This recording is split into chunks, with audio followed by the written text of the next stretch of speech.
बहुत टाइम से चैनल पे कोई लैपटॉप का कंपैरिजन वीडियो नहीं आया था, तो इसलिए मैंने सोचा कि आज चलो यही कर लिया जाए। तो इसलिए आज के इस वीडियो में मैं कंपेयर करने वाला हूँ ASUS TUF A15 versus Acer Nitro 5। और दोनों ही लैपटॉप के स्पेसिफिकेशंस अभी आपको स्क्रीन पर दिख ही रहे होंगे। और वैसे मेरे पास डिमांड आई थी कि Acer Nitro 5 के इस i5-12500H वाले वेरिएंट को कंपेयर करना है, लेकिन फिर भी मैंने Ryzen वाला वेरिएंट इसलिए चूज करा क्योंकि ये जो Ryzen वाला वेरिएंट है ये इस इंटेल वाले वेरिएंट से बेटर है। क्योंकि इंटेल वाला वेरिएंट जो है वो 2022 वाला वेरिएंट है, इसलिए उसमें आपको मक स्विच नहीं मिलता है और DDR4 3200 मेगाहर्ट्ज वाली रैम मिलती है।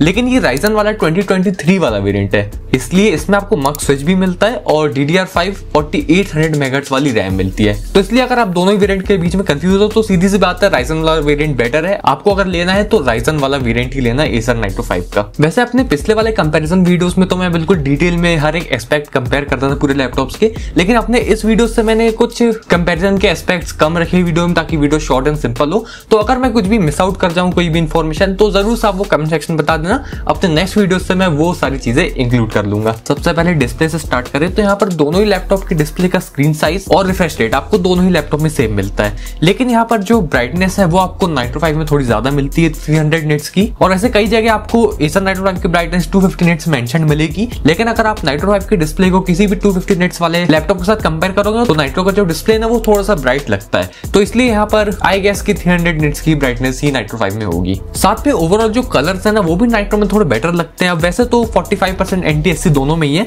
लेकिन फिर भी पता नहीं क्यों Nitro में कलर्स थोड़े से ज्यादा अच्छे मिलते हैं। तो इसलिए ओवरऑल डिस्प्ले क्वालिटी जो है वो Nitro 5 की बेटर है, तो इसलिए इस डिस्प्ले वाले राउंड का विनर है Nitro 5। कीबोर्ड की बात करें तो दोनों ही लैपटॉप में आपको फुल साइज कीबोर्ड मिलता है और दोनों में ही RGB कीबोर्ड है जो कि फुली कस्टमाइजेबल है, आप पूरे कलर वगैरह सब कुछ चेंज कर सकते हैं। और लेकिन जो Nitro 5 का कीबोर्ड है वो यहाँ पर 4 जोन RGB के साथ आता है, लेकिन TUF का कीबोर्ड सिंगल जोन RGB के साथ आता है। तो ऑब्वियसली 4 जोन RGB जो है ना वो देखने में बहुत अच्छी लगती है, मतलब RGB कीबोर्ड में सबसे बेस्ट लुक आपको 4 जोन RGB में ही मिलता है और टाइपिंग एक्सपीरियंस आपको दोनों में ही अच्छा मिलता है। तो ओवरऑल लुक्स के मामले में यहाँ पर Nitro 5 का कीबोर्ड बेटर है, तो इसलिए इस कीबोर्ड वाले राउंड का विनर है Nitro 5। कनेक्टिविटी एंड पोर्ट्स की बात करें तो यहाँ पर आपको दोनों ही लैपटॉप में जो पोर्ट्स है वो बिल्कुल सेम मिलते हैं, बस जो Nitro 5 में है उसमें आपको HDMI 2.1 मिलता है, लेकिन TUF में आपको HDMI 2.0 मिलता है। अब HDMI 2.0 भी इनफ होता है, दोनों में ऐसा कुछ बहुत बड़ा डिफरेंस नहीं है। साथ में जो कनेक्टिविटी है वो आपको Nitro 5 में लेटेस्ट Wi-Fi 6E मिलता है, लेकिन TUF में आपको Wi-Fi 6 मिलता है। तो ओवरऑल यहाँ पर कनेक्टिविटी एंड पोर्ट्स के राउंड का विनर है Nitro 5। अब परफॉर्मेंस एंड थर्मल्स की बात करें तो यहाँ आपको Ryzen 5 7535HS मिलता है जो कि 6 कोर्स प्लस 12 थ्रेड्स के साथ आता है। साथ में TUF में आपको Ryzen 7 4800H मिलता है जो कि 8 कोर्स प्लस 16 थ्रेड्स के साथ आता है। अब ओवरऑल दोनों की CPU को कंपेयर करें तो सबसे पहले आप ये बेंचमार्क देखो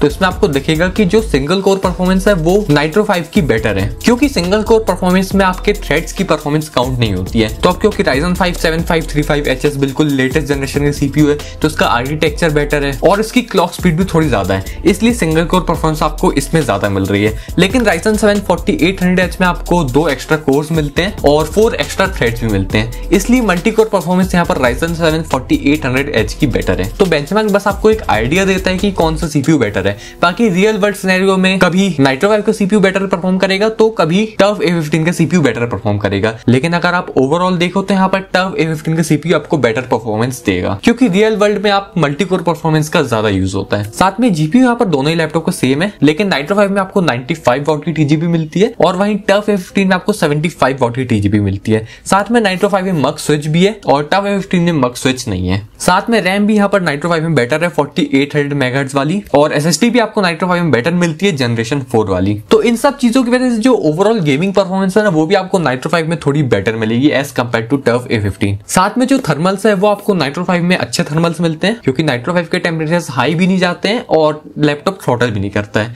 लेकिन TUF A15 में आपको एवरेज से थर्मल्स मिलते हैं, क्योंकि TUF A15 में टेम्परेचर हाई तो जाते हैं लेकिन ये लैपटॉप भी थ्रॉटल नहीं करता है। इन शॉर्ट इसके थर्मल्स इतने अच्छे से तो काम कर ही लेते हैं कि इसके टेम्परेचर्स को थ्रॉटलिंग लिमिट तक पहुंचने नहीं देते हैं। और वैसे किसी भी लैपटॉप की थ्रॉटलिंग लिमिट कैसे पता करते हैं और थ्रॉटलिंग लिमिट क्या है ये अगर आपको जानना है तो उसके ऊपर मैंने एक डेडिकेटेड वीडियो बनाया था, जिसकी लिंक आपको डिस्क्रिप्शन बॉक्स और अभी आई कार्ड में भी दिख रही होगी, तो आप जाकर इस वीडियो को भी देख सकते हो, लेकिन इस वीडियो के बाद देखना, नहीं तो फिर वॉच टाइम खराब होता है ना। अब अपग्रेड्स की बात करें तो दोनों ही लैपटॉप में आपको 2 रैम स्लॉट्स मिलते हैं, जिसमें से कि एक ऑक्यूपाइड है और एक एम्प्टी है, और दोनों ही लैपटॉप में आप रैम अप टू 32 GB तक अपग्रेड कर सकते हो। और स्टोरेज अपग्रेड के लिए आपको Nitro 5 में हमें 2 SSD स्लॉट्स मिलते हैं, जिसमें से कि एक ऑक्यूपाइड है और एक एम्प्टी है, और एक HDD स्लॉट मिलता है जो कि एम्प्टी है। तो नाइट्रो में आप SSD के थ्रू स्टोरेज अपग्रेड कर सकते हो अप टू 2 TB तक, 1 TB ऑन ईच स्लॉट, और हार्ड ड्राइव अगर इंस्टॉल करना चाहो तो अप टू 2 TB तक हार्ड ड्राइव इंस्टॉल कर सकते हो। वैसे नाइट्रो 5 का जो हार्ड ड्राइव वाला स्लॉट है ना, उसमें आप एक SATA SSD भी इंस्टॉल कर सकते हो। वहीं टफ में भी आपको 2 SSD स्लॉट्स मिलते हैं, जिसमें से कि एक ऑक्यूपाइड है और एक एम्प्टी है, और टफ में आप स्टोरेज SSD के थ्रू अप टू 4 TB तक अपग्रेड कर सकते हो, 2 TB ऑन ईच स्लॉट। और टफ में आप हार्ड ड्राइव इंस्टॉल नहीं कर सकते, उसमें हार्ड ड्राइव इंस्टॉल करने की जगह ही नहीं मिलती आपको। अब बैटरी एंड चार्जिंग की बात करें तो नाइट्रो 5 में आपको मिलती है एक 57 वॉट आवर्स की बैटरी, जो कि आपको ऑन एवरेज वही 1 to 2 आवर्स का बैकअप दे देगी। साथ में टफ में है 90 वॉट आवर्स की बैटरी, जो कि आपको ऑन एवरेज 5 to 6 आवर्स का बैकअप दे देगी, और दोनों ही लैपटॉप में आपको 180 वॉट्स का पावर अडेप्टर मिलता है।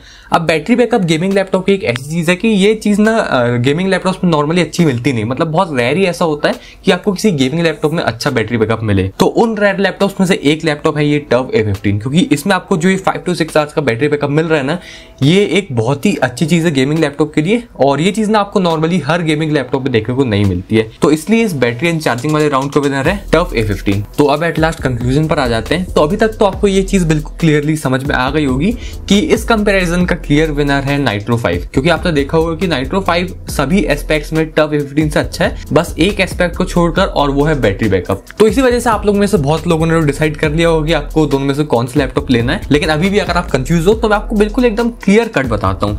देखो बहुत सिंपल है, अगर आपको एक गेमिंग लैपटॉप चाहिए और साथ में अच्छा बैटरी बैकअप भी चाहिए तो फिर तो आप टफ A15 ले लो। टफ A15 से बेटर ऑप्शन आपके लिए नहीं है। लेकिन अगर बैटरी बैकअप आपके लिए ऐसा कुछ खास इंपॉर्टेंस नहीं रखता है, आपको नाइट्रो का वो पुअर सा बैटरी बैकअप चल जाएगा, तो फिर आप उस केस में नाइट्रो ही लेना, क्योंकि नाइट्रो टफ A15 से बेटर है। तो आई होप कि अब आपका कंफ्यूजन दूर हो गया होगा, आपने डिसाइड कर लिया होगा कि इन दोनों में से कौन सा लैपटॉप आपको लेना है। तो फिर चलो अब इस वीडियो में इतना ही रखते हैं, और फिर मिलूंगा आपसे ऐसे किसी वीडियो में। तब तक के लिए वीडियो को लाइक करें, शेयर करें और चैनल को सब्सक्राइब जरूर करें।